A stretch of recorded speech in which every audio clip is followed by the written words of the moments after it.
পাহাড়ের গায়ে রাত আড়মোড়া ভেঙে ভোর হয়। তার গায়ে লেগে থাকে রাতের ফেলে যাওয়া এক অদ্ভুত নিস্তব্ধতা। এমন নিস্তব্ধ সকালে হোটেলের ব্যালকনি থেকে তাকিয়ে থাকতে ইচ্ছে করে অল্প কুয়াশা মাখা পাহাড়ের গায়ে। ধীরে ধীরে সেই কুয়াশার চাদর সরিয়ে রোদ আসে। পাহাড়ের গায়ে লিখে যায় সোনালি রঙের কাব্য। কয়েকটা ট্যুরিস্ট গাড়ি আওয়াজ করে পেরিয়ে যায়। পাহাড়ের ঘুম ভাঙে।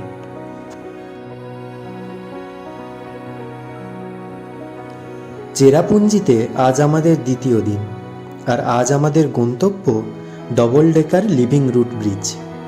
লিভিং রুট ব্রিজ যাওয়ার জন্য ট্রেকিং শুরু করতে হয় তিরনা থেকে। এই পাহাড়ি গ্রাম থেকে 3 কিলোমিটার ট্রেকিং করে পাহাড়ের ওপর থেকে 3500 থেকে 4000 সিঁড়ি নিচে নেমে যেতে হয়। তারপর পৌঁছানো যায় বিস্ময়কর লিভিং রুট ব্রিজ।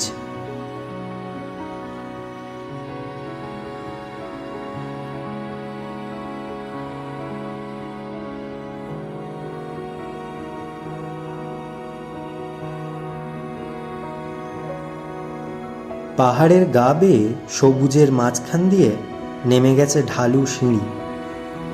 যতটা সহজ হবে ভেবেছিলাম, সিঁড়ি বেয়ে নিচে নামাটা অতটা সহজ নয়, কারণ নিচের দিকে নামতে গেলেই পা কাঁপতে থাকে। সেই পায়ের কাঁপুনি পেরিয়ে আমরা এগিয়ে চলতে থাকি লিভিং রুট ব্রিজের উদ্দেশ্যে।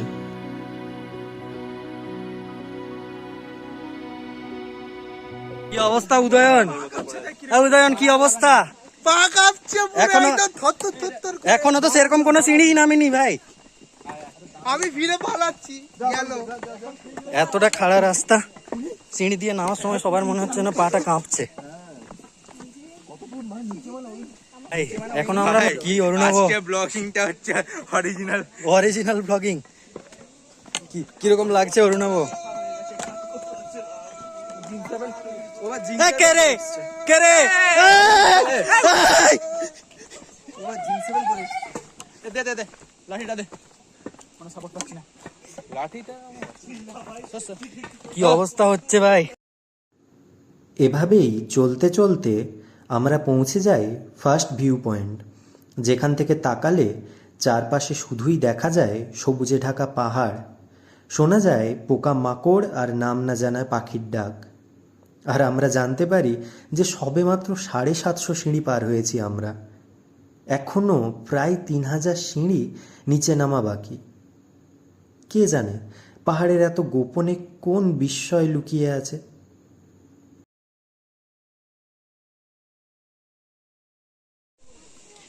এত খারাপ অবস্থা হয়ে গেছে ঘামে ভিজে। এখনো আমরা অর্ধেকটাও আসেনি মনে হয়। রাস্তা খাড়া।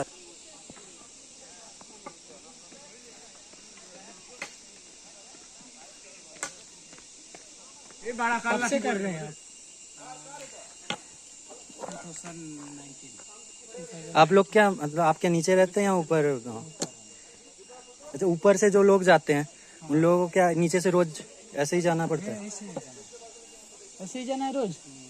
আরে নিচে সামান वगैरह मिलता है? ওখানে দেখাচ্ছিল, গাইড বলছিল ওখানে গ্রাম আছে কিছু পাহাড়ের কোলে, উপরে একটা গ্রাম নিচে একটা গ্রাম, শুধু হেঁটে হেঁটে যেতে হবে। তাই ভাবছি ভাই করে तो पूरा ये नीचे से ऊपर तक ऐसे ही रोज लोग जाते हैं? कोई गाड़ी भाड़ी कुछ नहीं है, सामान वामान नहीं। हाँ, सामान लेके भी ऐसे ही आना पड़ता है। बहुत मुश्किल है।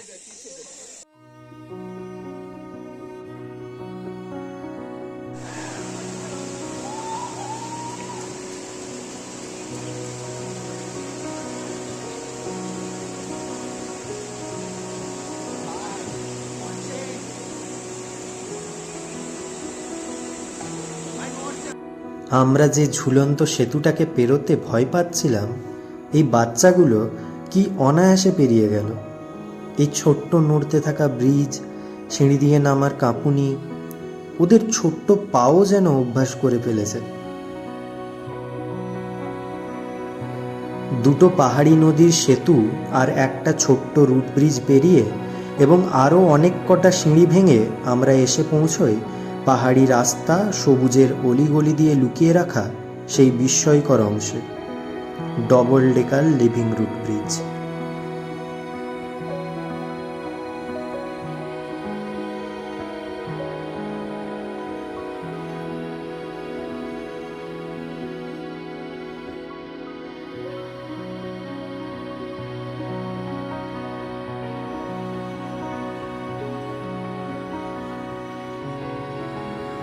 সেতু তৈরির ধারণা বোধহয় মানুষ আয়ত্ত করেছিল প্রকৃতি থেকেই। এখানে গাছেদের মোটা মোটা শিকড় একে অপরকে জাপটে ধরে তৈরি করেছে আশ্চর্য এক ঝুলন্ত সেতু। তলায় বয়ে চলেছে নদী, রয়েছে ছোট্ট একটা জলপ্রপাতও। সেই ঠান্ডা জলে এসে ডুব দিলেই দূর হয়ে যায় সিঁড়ি ভাঙার সব ক্লান্তি। মনের গভীর অবধি ছুঁয়ে যায় অদ্ভুত শীতলতা। পা ছুঁয়ে যায় নাম না জানা কত মাছ। কথায় আছে না, ইয়োর বেস্ট মেমোরিজ রিমেন আনক্যাপচার্ড। এতটা ট্রেক করে এসে ঠান্ডা জলে গা ডুবিয়ে আমরা অনেকটা সময় কাটিয়ে দিই।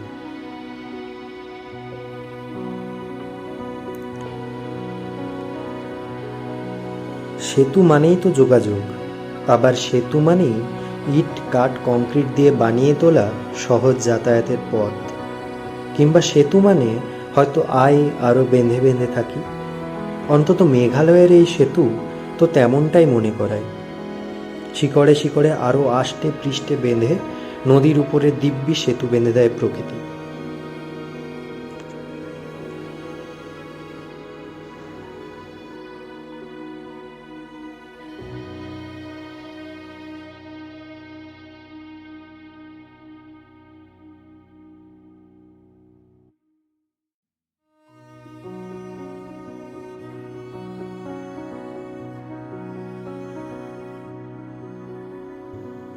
এবার ফেরার পালা।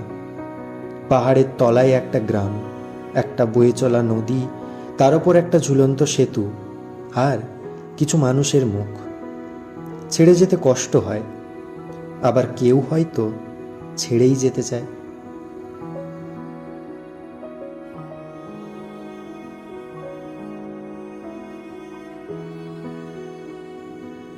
ছোটবেলায় ভাবতাম আকাশের কত কাছাকাছি গেলে মেঘকে ছোঁয়া যায়। ফেরার পথে চারপাশ থেকে মেঘ এসে ঘিরে ধরে আমাদের, আর বৃষ্টি নামে। এটাই তো মেঘালয়, মেঘেদের দেশ। সত্যি বলতে এমন দৃশ্যকে লেখা যায় না, বলা যায় না, কিংবা আঁকা যায় না। আজ জানলাম আকাশের যত কাছেই যায় মেঘকে কখনোই ছোঁয়া যায় না, শুধুই অনুভব করা যায়। পাহাড়ের গায়ে মেঘের ভেসে বেড়ানো দেখে প্রেমেন্দ্র মিত্রর মতো বলতে ইচ্ছে করছিল, মেঘ কিভাবে শুকনো খটখটে পাহাড়টাকে বানিয়ে তুলেছিল ২৬ বছরের ছোকরা।